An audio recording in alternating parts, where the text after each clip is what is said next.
जिस माँ ने अपने ही बेटे को घर से निकाल दिया था, वही माँ 10 साल बाद उसी बेटे के सामने हाथ जोड़कर खड़ी थी, लेकिन इस बार फैसला बेटे के हाथ में था। गांव के किनारे एक छोटा सा घर था, जहां सीता अपने इकलौते बेटे अर्जुन के साथ रहती थी। पति की मौत के बाद सीता ने मजदूरी करके अर्जुन को पाला था। अर्जुन बहुत सीधा और ईमानदार लड़का था। वो हमेशा कहता था, माँ, एक दिन मैं बड़ा आदमी बनूंगा और तुम्हें कभी दुख नहीं होने दूंगा। लेकिन गांव में कुछ लोग उससे जलते थे। एक रात गांव के साहूकार के घर चोरी हो गई। सुबह होते ही पूरा गांव इकट्ठा हो गया। साहूकार चिल्लाया, चोर इसी गांव का है और मैंने उसे रात में अपने घर के पास देखा था। भीड़ में से किसी ने कहा, अर्जुन रात में बाहर गया था, जरूर वही चोर है। बस फिर क्या था, सब लोग अर्जुन को पकड़कर उसके घर ले आए। सीता डर गई। उसने कांपते हुए पूछा, अर्जुन, सच बता, क्या तूने चोरी की? अर्जुन रो पड़ा, माँ, मैं कसम खाता हूँ, मैंने कुछ नहीं किया। भीड़ चिल्लाने लगी, अगर इसे घर में रखा तो हम तेरा बहिष्कार कर देंगे। सीता की आंखों से आंसू गिरने लगे।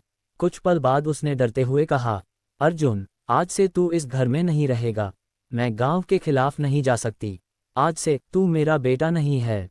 ये सुनकर अर्जुन चुप हो गया। उसने बस इतना कहा, ठीक है माँ, अगर तुम्हें मुझ पर भरोसा नहीं तो मैं चला जाता हूँ। और वो घर छोड़कर चला गया। समय बीत गया, पूरे 10 साल गुजर गए। सीता अब बूढ़ी हो चुकी थी। वो रोज दरवाजे पर बैठकर रास्ता देखती रहती। एक दिन गांव में बड़ी गाड़ी आकर रुकी। सूट पहना एक आदमी उतरा। लोग हैरान रह गए। वो अर्जुन था। अब वो बड़ा अफसर बन चुका था। वो धीरे धीरे घर के सामने आया। सीता उसे देखते ही रो पड़ी। बेटा, मुझे माफ कर दे, उस दिन मैं डर गई थी। अर्जुन कुछ बोलता, उससे पहले साहूकार दौड़ता हुआ आया। वो बोला, सीता, सच आज पता चला। चोरी मेरे नौकर ने की थी, अर्जुन निर्दोष था। सीता जमीन पर बैठकर रोने लगी। वो अर्जुन के पैरों में गिर गई। बेटा, एक बार मुझे माँ कह दे। अर्जुन की आंखों में आंसू थे। उसने धीरे से कहा, जिस दिन आपने मुझे घर से निकाला था, उस दिन मेरा घर खत्म हो गया था।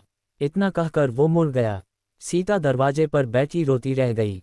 आज का सवाल, अगर आप अर्जुन की जगह होते तो क्या आप अपनी माँ को माफ कर देते या नहीं?